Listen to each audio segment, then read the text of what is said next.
श्री राम। अभी आप सबके समक्ष अनेक योग्यताओं से संपन्न छात्र छात्राएं एवं कुछ वरिष्ठ माता बहनें पुरुष सबका कुछ सम्मान हुआ। सबके हृदय में सम्मान की एक भावना होती है कि हम भी सम्मानित हों। सम्मान कहाँ से कैसे प्राप्त होता है, इस विषय में भगवान विष्णु के जो सहस्त्र नाम है उन नामों में आया है अमानी मांदो मान्या। ये नाम तो है ही, विशेषण तो है ही, परंतु ये विशेष प्रेरणादायक है।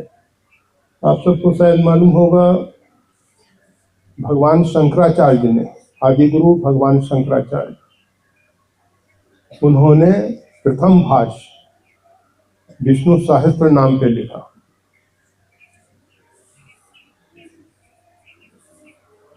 भगवान विष्णु के जो नाम हैं, सहस्त्र नाम, प्रत्येक नाम विशेषण के रूप में है, कुछ भगवान की विशिष्टताएं, और ये आप सब अच्छे ढंग से जानते हैं। उपासक अगर सही ढंग से उपासना कर रहा है तो उपास्य के गुण उपासक में आते हैं।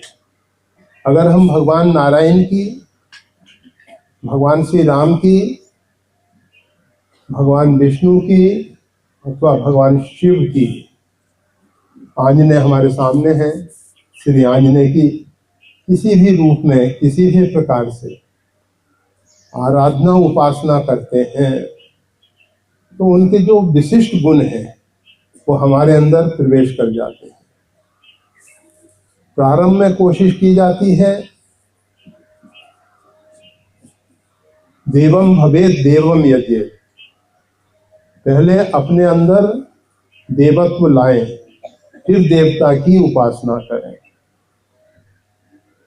जब तक हम अपने अंदर दिव्यता नहीं लाए, हम इसी अहमता और ममता के संसार में आबद्ध हैं, तब तक हम देवताओं की उपासना करने योग्य नहीं है।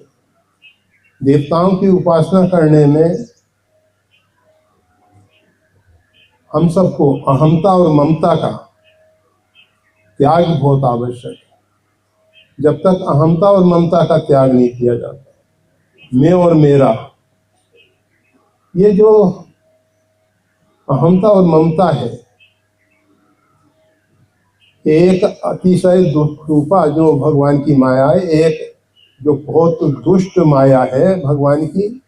वैसे भगवान की माया जो है असंख्य अनंत रूप में खेल रही है, उसमें एक दुष्ट अतिशय दुख रूपा, वो कौन सी है? अविद्या माया है, जो अविद्य है, जो है नहीं, छल है, कपट है, दिखावा है, केवल दिखावा है। ऐसी जो अविद्या माया है, जिसके कारण जावस जीव परा भवकूपा, ये जीव जो है भवकूप में पड़ा हुआ है। इससे ऊपर उठ के हम विद्या माया के साम्राज्य में प्रवेश करते हैं, और आप सब जानते हैं विद्या सा विमुक्त है। विद्या माया वही है जो हमको बंधनों से मुक्त करके परमात्मा के दिव्य साम्राज्य में प्रवेश कराती है। हम भगवान नारायण के, भगवान विष्णु जो है अमानी है, किसी प्रकार की मान की इच्छा नहीं। कुछ लोग हैं मान के इच्छुक तो हैं, भूखे तो हैं, पिपासु तो हैं, परंतु केवल दिखावा ऐसा करते हैं कि नहीं नहीं हमें कुछ नहीं चाहिए। और परमात्मा के दरबार में मोहि कपट छल छिद्र न भावा। ऊपर कुछ अंदर कुछ, ऐसा जो व्यक्तित्व है वो परमात्मा को अच्छा नहीं लगता है। परमात्मा को तो सरलता प्रिय है। और हमारे सामने ये जो बालक बालिकाएं बैठे हुए हैं, ये सरल हृदय के हैं, इसलिए ये परमात्मा के ज्यादा निकट है, ज्यादा निकट है। और ऐसे जो परमात्मा के निकट बालक बालिकाएं हैं, उनके प्रति सभी का प्रेम, सौहार्द, वात्सल्य उमड़ता है और उमड़ना चाहिए। अगर मानवता में इस प्रकार के भाव नहीं आ रहे हैं तो वो कम है। तो भगवान नारायण जो है अमानी है, मान की किसी प्रकार की अपेक्षा नहीं है, परंतु मान्यता सबको मान देते हैं। सबही मान प्रद आप अमानी, सबही मान प्रद, सभी का सम्मान करते हैं। भगवान ये नहीं देखते कि ये किस स्तर में जीवन जी रहा है, ये किस वर्ग का है, ये किस प्रकृति का है, ये सब विचार नहीं। सबही मान प्रद, भगवान सबको सम्मान देते हैं। इसी कारण मान्य आज भगवान नारायण की जो इतनी मान्यता है, उस सब का रहस्य ये दो भगवान के विशेषण है। एक तो मान की इच्छा ना हो, हम अपने आप में इतने तृप्त हों, हमारे अंदर इतनी योग्यता पैदा हो, हमारे अंदर इतनी क्षमता हो कि हमको दूसरों से मान की इच्छा ही ना हो। हम अपने आप में जब तृप्त हैं तो बाहर से मान की प्यास नहीं होगी। जब हमारे अंदर कुछ कमी है तब हमको मान की इच्छा होती है। मान की इच्छा, कोई भी इच्छा है, उन सब के पीछे हमारे अंदर का अभाव इच्छाओं को जन्म देता है। अगर हमारे अंदर किसी प्रकार का अभाव नहीं है, जैसे ये स्थिति बहुत कठिन है, इतनी सरल नहीं है कि आसानी से इस स्थिति में हम पहुंच जाएं, फिर भी अगर हमने परमात्मा को पा लिया,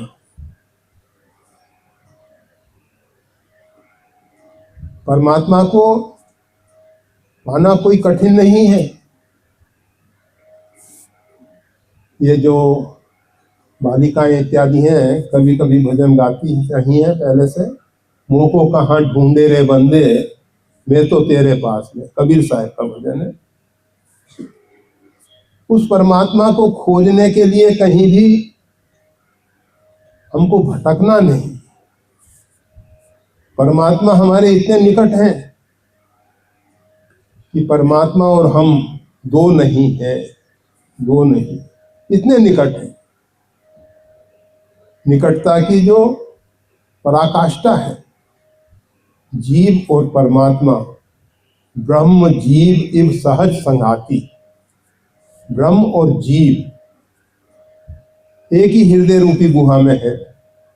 हमको अपने हृदय को साफ स्वच्छ निर्मल बनाना है, और जब तक हमारा हृदय साफ स्वच्छ निर्मल नहीं होता तब तक अपने अंतरस्थ छिपे हुए परमात्मा को हम नहीं देख पा रहे।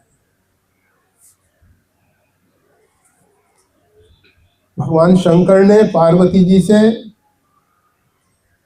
सूत्र रूप में एक संदेश दिया है।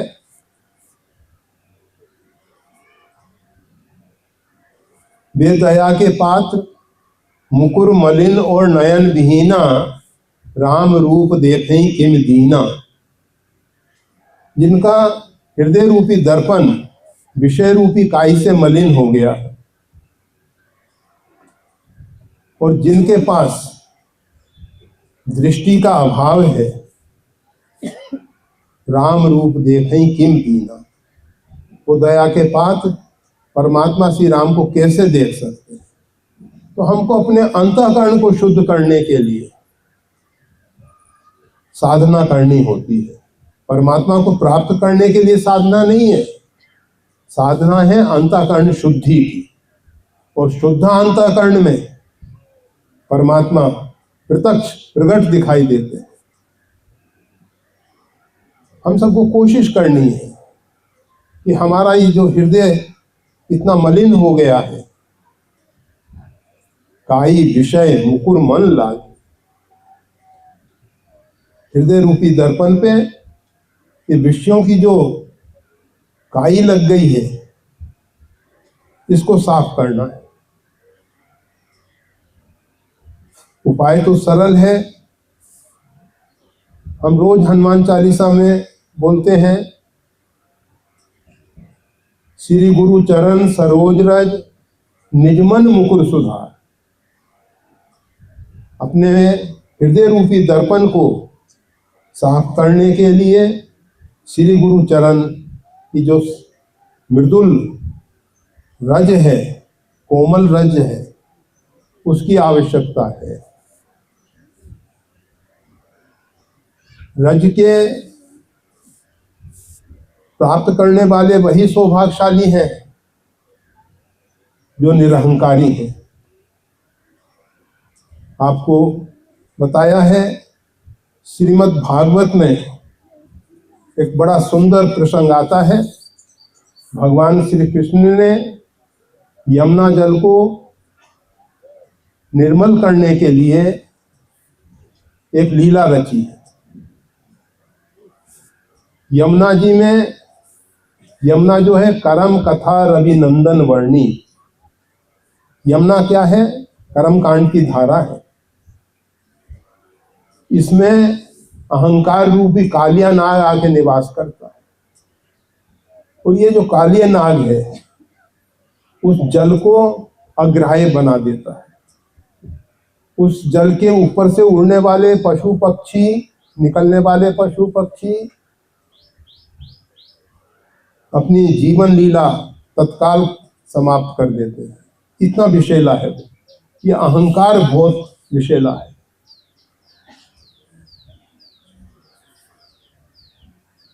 अगर ये सोता रहे तो अच्छा है। जागने पर जब हमारा अहंकार जागृत होता है तो तीनों लोकों को नष्ट कर देता है, मतलब संपूर्ण विश्व को नष्ट कर देता है। अहंकार इतना घातक है। तो भगवान श्री कृष्ण ने यमुना जी के अंदर जो कालिया नाग है उसका दमन करने के लिए एक लीला रची। गेंद को लाने के निमित्त भगवान श्री कृष्ण उस देह में, जहाँ गहरा पानी था यमुना जी का, उसमें कूद गए। सब बच्चे बाल गोपाल चिल्लाते रहे, कहना न जाओ नहीं जाओ, परंतु भगवान श्री कृष्ण उसमें कूद गए। उस समय कालिया नाग सो रहा था। नाग पत्नियों ने कहा, आप तुरंत यहां से बाहर निकल जाइए। अगर ये हमारे पति जाग गए तो आपका जीवन जो है नष्ट हो जाएगा। भगवान श्री कृष्ण उसको जगाने लगे और जगाने पर उसने जब अपने फनों से फुंकारना शुरू किया तो जो फन ऊपर उठाता है, कहते हैं कि उसके सहस्त्र फन है। 1000 फन वाला कालिया नाग उस देह में निवास करता है। भगवान श्री कृष्ण जो पद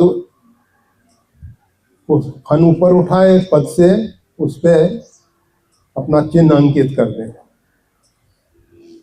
पद प्रहार करके अपना चरण चिन्ह अंकित करने।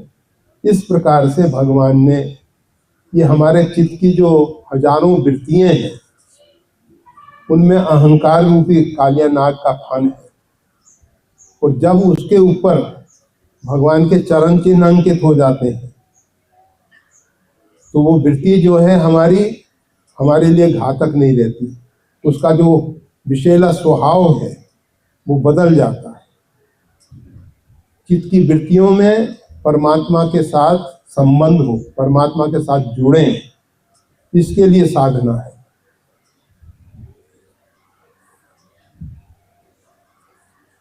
भगवान श्री कृष्ण ने कालिया नाग से कहा,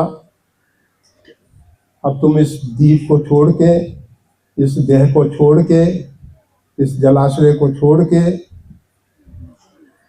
रमणीक द्वीप में चले जाओ। भगवान के आदेशानुसार कालिया नाग वहाँ गया है। भगवान ने उसको आशीर्वाद दिया है कि तुम्हारे प्रत्येक फन पे मेरा चरण चिन्ह अंकित है, इस कारण से अब गरुड़ से तुमको कोई भय नहीं। गरुड़ के भय के कारण कालिया नाग उसमें आके छिपा था। नाग पत्नियों ने भगवान से प्रार्थना की। नाग पत्नी कहती हैं, प्रभु आपने हमारे ऊपर और हमारे पति के ऊपर विशेष कृपा की। हमारे पति को आपकी चरण कमल की रज प्राप्त। ये चरण कमल की रज जरा विचार करें, किसको प्राप्त होती है, कैसे प्राप्त होती है। भगवान श्री कृष्ण के पैर में जो कुछ मिट्टी लगी हुई होगी, धूल लगी हुई होगी, पानी में बह गई होगी, इतनी देर तक जल में भगवान रहे हैं तो धूल और उसको रज नहीं कहते हैं। भगवान वेद व्यास की जो वाणी है उसको समझने की कोशिश करनी चाहिए। रज अर्थात जिस भी प्रकार से हमारा अहंकार गलित हो, तो श्री गुरु चरण सरोज रज, अगर हम चाहते हैं कि सदगुरुदेव के चरण कमल की रज हमारे अंतःकरण को पावन करे, तो उसके लिए यही उपाय है, हमारा अहंकार गलित। जब तक हमारा अहंकार गलित नहीं होता तब तक ये रज हमारे लिए अप्राप्य है।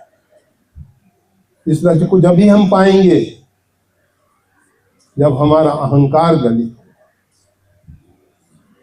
और जब अहंकार गलित होगा, अंतःकरण शुद्ध होगा, तो हमारे अंतरस्थ जो परमात्मा है उनका साक्षात्कार होगा। और परमात्मा का साक्षात्कार अर्थात परमात्मा को पा लिया, सब कुछ पा लिया, फिर कुछ पाना शेष नहीं रहता। हम पूर्ण काम होते हैं, आप्त काम होते हैं, हमको कुछ पाना शेष नहीं रह जाता। तो जीवन में एक ही प्रयास हो कि शुद्ध अंतःकरण बने,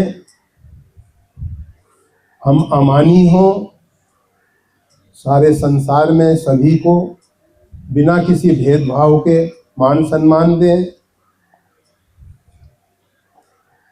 और परमात्मा का जब अनुग्रह प्राप्त होता है तो वो व्यक्ति सर्वमान्य हो जाता है, सर्वमान्य हो जाता है।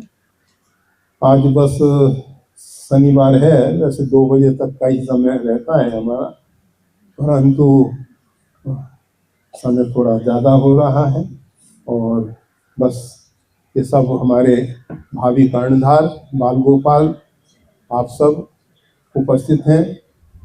आप सबसे एक ही अपेक्षा है, मानव जीवन अत्यंत दुर्लभ जीवन भगवान ने हमको दिया है, इसमें हम समय का सही मूल्य समझें, समय का दुरुपयोग ना करें। अर्थात जो व्यक्ति समय का दुरुपयोग करता है, प्रकृति हमको पुनः समय नहीं देती। जो बीता हुआ समय है वो लौट के नहीं आने वाला। समय सबसे अधिक मूल्यवान है। संसार की पूरी दौलत हम देकर समय को नहीं पा सकते। समय सबसे मूल्यवान है। समय का मूल्य समझें, समय का मूल्यांकन करते हुए हम अपने समय को सही दिशा में परमात्मा के पथ में आगे बढ़ने में लगाएं। जय श्री राम।